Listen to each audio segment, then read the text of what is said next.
केन्द्रर नरेंद्र मोदी सरकार तृतीय कार्यकाल ग्रहण करिबार 2 दिन मध्यरे देशर चाषींकु 2 गुण उपहार देइछंती।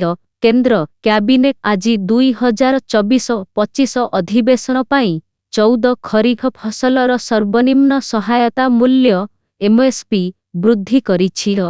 एही निष्पत्ति संपर्करे सूचना प्रदान करी केन्द्र मंत्री अश्विनी वैष्णव कहिछंती जे धानर सर्वनिम्न समर्थन मूल्य क्विंटाल पिछा 117 टंका वृद्धि करी 2300 करा जाइछि। प्रधानमंत्री नरेंद्र मोदींक अध्यक्षतारे अनुष्ठित केन्द्र कैबिनेट बुधवार दिन 19 जून 14 खरीफ फसल पाई सर्वनिम्न सहायता मूल्य एमएसपी वृद्धि को अनुमोदन करिछि।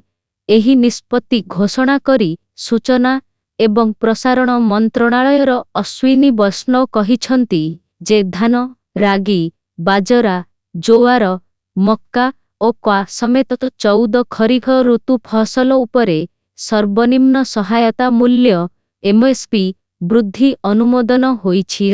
केन्द्र मंत्री कहिछंती जे प्रधानमंत्री मोदींक तृतीय कार्यकाल अत्यंत गुरुत्वपूर्ण कारण एहा कृषकंक कल्याण पाई अनेक निष्पत्ति माध्यमरे परिवर्तन सहित निरंतरता उपरे ध्यान देइथाए।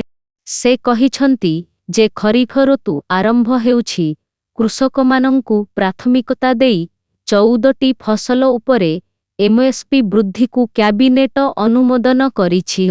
एमएसपी अति कमरे 1.5 गुणा हेबा उचित।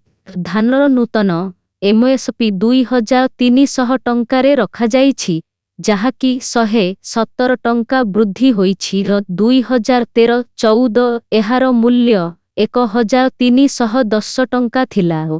अश्विनी वैष्णव कहिछंती जे कपार एमएसपी हेउछि 7121 टंका अर्थात 501 टंका वृद्धि होइछि। 2013-14 रे एहा 3700 टंका थिला। रागी 4290, मक्का 2225 टंका, मुग 8682, हरड़ 7550, बिरी 7400, बादाम तेल 6783 टंग होइछि।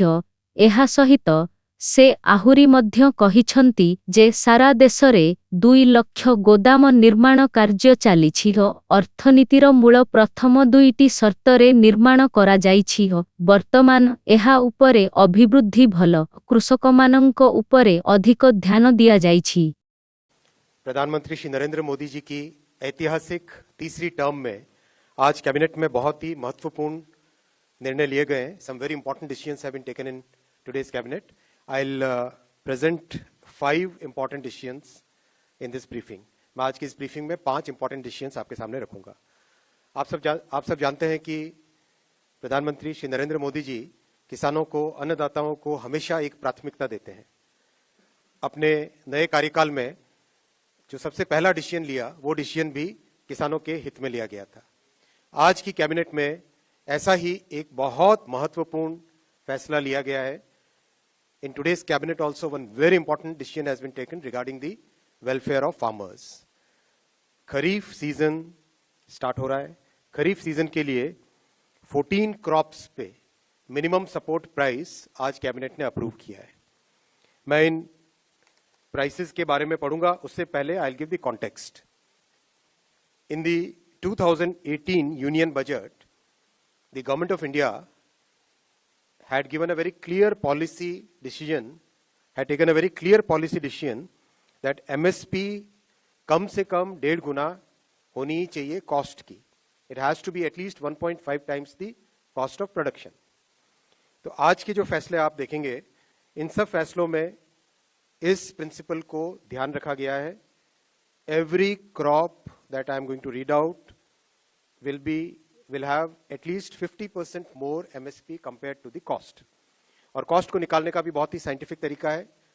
इसका एक मैकेनिज्म है। CACP के द्वारा देश भर में कई तहसीलों में, कई जिलों में, कई विलेजेस में जाके स्टडी किया जाता है।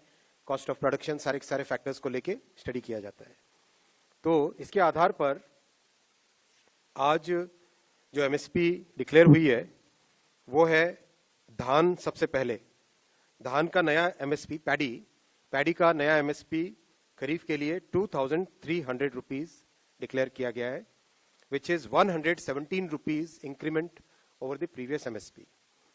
आप इसको 2300 को अगर आप कॉन्टेक्स्ट में देखना चाहोगे, दैट इज अगर 2013-14 का जो प्राइस था, दैट प्राइस वाज 1310 रुपीज, 1310।